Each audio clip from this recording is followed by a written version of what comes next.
Hello and welcome to the 102 Dalmatians Puppies to the Rescue Beginner Guide. I'm Passeray, and in this video I'm going to be teaching you some basics about running the game. In this video series, I'm going to teach you how to run the All Levels Out of Bounds category. So right now I'm going to be going over game versions, movement, and how to get out of bounds. The first part of the video will be useful no matter what category you're running. Before we get started, I want to let you know some important resources. I'm going to put links to all of these in the description so you can check them out there. First of all, there's a written guide that's made by Avuka, me, and Custom, and you can review any tips and tricks there. You can also use the guide to learn some more advanced tricks once you've mastered the beginner route. If you're running on PC, make sure to check out Porky's Dog Thing. It's a program that can help you practice, because even though the PC version doesn't have save states, you can still mess around with things and make it a little easier for us to practice on it. Finally, we also have a Discord for speedrunners in this game, so you can come there and ask questions or just talk about it. All of these resources can be found on speedrun.com, which is linked in the description. Alright, now let's talk about game versions. 102 Dalmatians was released for PC, PlayStation, and Dreamcast. The leaderboards are divided up between PC and console because there's some tricks that are exclusive to console.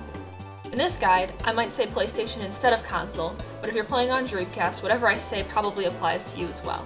There aren't any Dreamcast runs on the leaderboard right now, but we've tried it out with emulators, and the console-exclusive tricks work on both PlayStation and Dreamcast. There isn't one best version because all the versions have pros and cons. The PC version has the fastest load times, but the console versions have exclusive tricks that aren't possible on PC.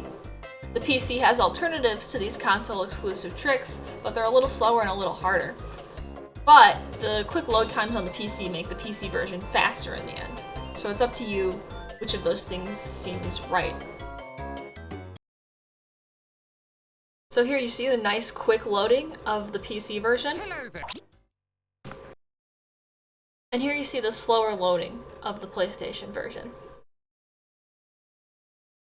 Dreamcast should be somewhere in the middle of these. Of the three versions, PlayStation has the lowest draw distance, PC is in the middle, and Dreamcast is the highest. This is important for when you're out of bounds because you can see furthest on Dreamcast, so that's why you might see guide videos made using the Dreamcast version. And so you can see it right here. I can compare the PC version where you can see all the way out, whereas on the PlayStation you can see you can't quite see everything in one frame, and actually they're using fog here to cover up the fact that it's not all quite loaded. The camera is the biggest difference between PC and console. On PC, the camera doesn't move automatically, so if I start rolling this way and then turn around, it doesn't follow me. If you move more gently, it will follow you around, but it's especially a problem when you completely switch directions. The advantage of the PC camera is that you can use it to adjust your roll. It lets you roll and move the camera at the same time.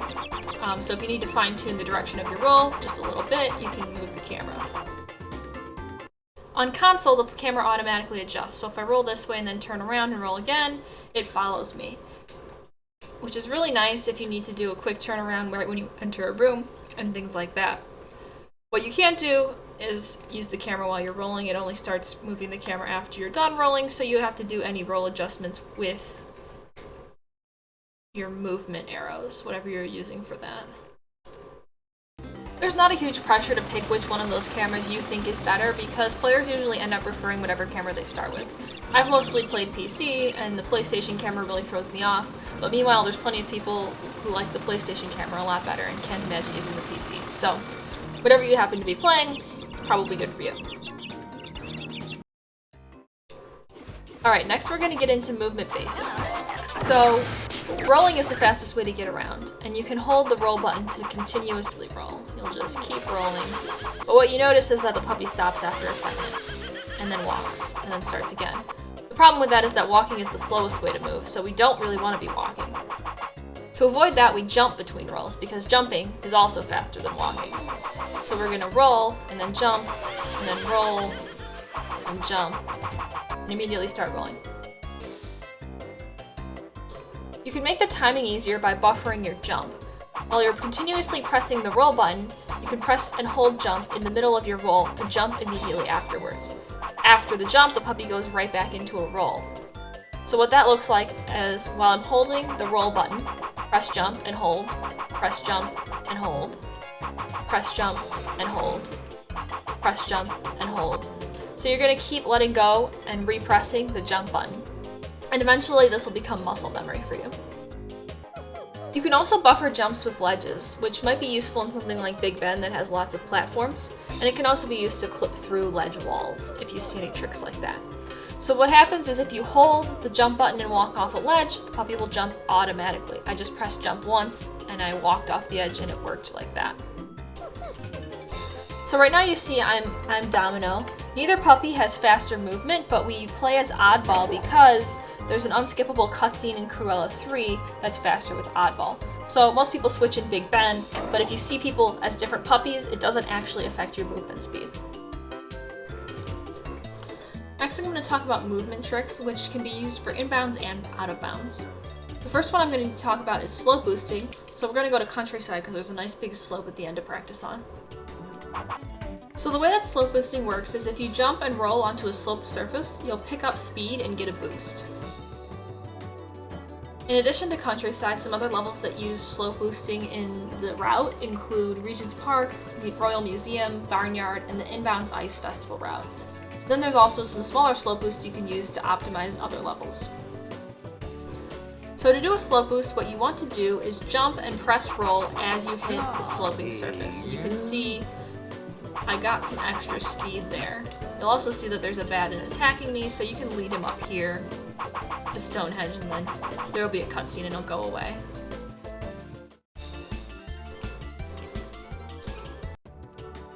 You don't normally care about him unless you're doing a 100% route, but you can get rid of him for your practice so that he's not swiping at you. So again, what you want to do is jump and roll, and you can see that there's some extra speed gained there. Here, if you roll towards the bottom of the slope, you'll make it all the way into the exit. But any slope works, any sloping surface, and you can practice this in other places that I mentioned or anywhere else that you see a slope. If you practice it on a smaller slope, it might be less noticeable than this one. But eventually, through practice, you'll be able to tell when it's working. There's a variant of the slope boost that I call the super slope boost that I won't go into in this guide. It's a trick where you can get even more speed by trapping yourself between the slope and an object. This one's especially used in the inbounds and out of bounds routes for Spooky Forest. But if you want to look into that one, you can check it out in the written guide or in the Spooky Forest episode of this video guide. Alright, now we're going to get into out of bounds tricks. There's two main types of out of bounds tricks. Places where you can jump out of bounds, and tricks that use objects and enemies to push you out of bounds. Other types, like damage boosting, are possible, but they're less used. We're going to start by looking at places where you can jump out of bounds through some flaw in the level. These are usually the easiest, but they can only be done in certain places. Luckily, there's one right in the first level, so we're going to go take a look at that. And on the way, you can even practice some slow boosts with these little slopes. One there, there's one here, one here. You'll see there's a Baden right here, and unfortunately what we want is to jump right into the wall right behind him, so we're going to lead him away again, just like we did before to practice in Countryside. This time you want to lead him up to this beehive, which again isn't something that you would do unless you're running 100% usually. Alright, now he's gone and this wall is clear. So the smoothest way to do this is to jump and jump over the wall. But that takes some careful distance planning, so if you need to, you can run right up against the wall, jump, and then press forward. And you should go over. Sometimes not right away, but eventually. It's pretty lenient about where you can get over. There's a stretch all along here that lets you through. When you get out of bounds, what you want to do is press and hold jump, because jump makes you float. If you don't do that, what'll happen is you'll fall all the way to the bottom and respawn back at the beginning, which is not what you want. So now that you're out of bounds, let's talk some more about movement. I already said that jump makes you float, and that's important. Roll makes you fall. So rolling is fastest, but you don't want to roll all the time because you can't hit the bottom. And also, you want to keep some balance because if you go too low, you can't see anything, and if you go too high, you also can't see anything. So what works for me is to move kind of like I do when I'm inbounds, is to roll and then jump when the roll's over, roll again, and then jump, and that should keep you from hitting the bottom completely. And if you get completely lost, you can also just roll and let yourself hit the bottom so that you spawn back in the beginning. So while you're out of bounds, it's important to keep in mind where the level is, because if you go underneath the level, it'll pop you back in bounds. And if you float over the level, it will also make you fall back in bounds. So if you're on console, I'm going to show you one other place where you can do a trick like this. If you're on PC, this won't work for you. There's an alternative that we do, but it's not quite as easy, so I'll save that for the Ancient Castle video guide. But what you want to do if you're on console is head over to the first room at the bottom of this well.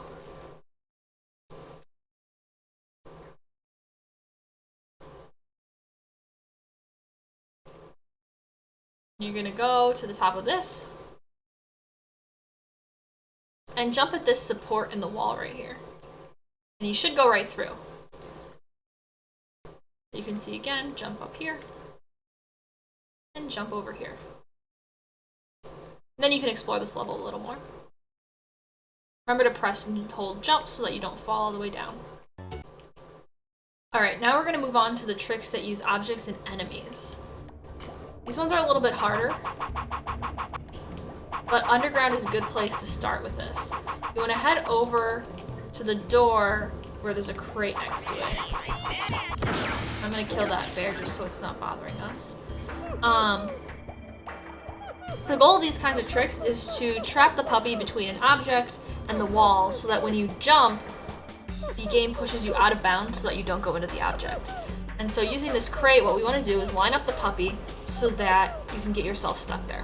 What I like to do is face directly at this crack, maybe a little bit to either side of it, but straight on at a 90-degree angle. Then you want to jump forward. And the puppy should stay here if you've done it right. If the puppy starts sliding, you want to try again. The next thing you can do is flip the camera around so that you can see the puppy.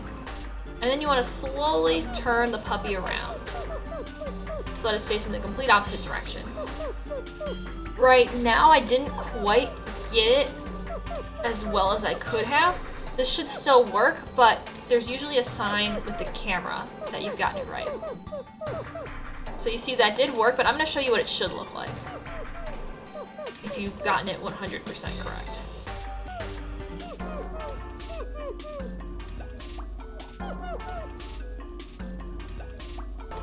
So this is how you know it will work. If you've got the puppy in a sliding animation and the camera is out of bounds, you know that when you press jump, the puppy will go out of bounds. If it doesn't look quite like that, there's a chance it could work, but it also might not. You want to make sure that you go towards the middle of the crate, because if you go off to the side, you're going to slide right off it, either side.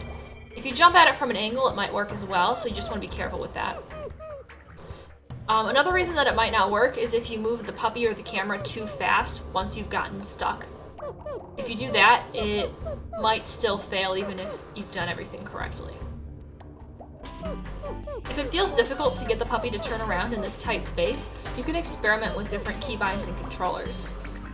I find it easiest to control this with a D-pad on a controller, but others prefer the analog stick, and there's other people who only use the keyboard, so whatever feels right to you is the best option. You want to make sure that you're comfortable doing this trick before you start doing things with punching bags or bulldozers or penguins or any of the other toys. You can do this trick with almost anything you can get close enough to the wall, but some things are more consistent than others, and using the crate and underground is one of the most consistent options. Next, I'm going to show you one example of an enemy clip, and I'm going to use Big Ben as the example. So first I'm going to head to the fourth room of Big Ben. So you should end up in this room with the ramps going up the side, and you're going to start to climb them. The reason I'm showing the enemy clip in Big Ben is because it cuts out a lot of the level, so it's a good one to add in as you start to do a more advanced route. And it's just up here. So again, it's extremely important to face the punching bag head on. And so I'm not quite at a 90-degree angle with the wall and the punching bag, so I want to get myself exactly like that. When you're lined up, what you want to do is run forward, bark, and then do the entire movement like you did for the crate. You saw there it didn't work even though it looked like it should have, and that's probably because I moved around too fast. So what you can do is if it doesn't work the first time, you can try again. And that time the camera worked exactly like it should have, and so I got out of bounds. If after the first 2 attempts you don't get out of bounds, you do not want to try again because it will kill the punching bag. Instead, if you still want to keep trying, what you can do is go back over here. This passes the loading zone for that enemy, and so when you go back over, it's respawned. And you can give it another try. Another skip that you might want to add early on is the Ice Festival clip, but this one is a little bit more complicated because you only have a few frames to get it right. So I'll talk about that one in another video if you're interested in that. And those are the out of bounds basics. Thank you so much for watching this guide, and I hope you found it useful. I'll be releasing the level guides in parts after this one. So the first part will be up until Cruella 1, the second part will be up until Cruella 2, the third part will be up until Cruella 3, and the fourth part will be until the end. I'm also going to be including in this guide playlist one of my first runs, so you can see what a beginner run looks like. It won't be exactly like what I teach in this guide, but it'll be pretty close. Good luck with your runs, and I hope to see you in the Discord.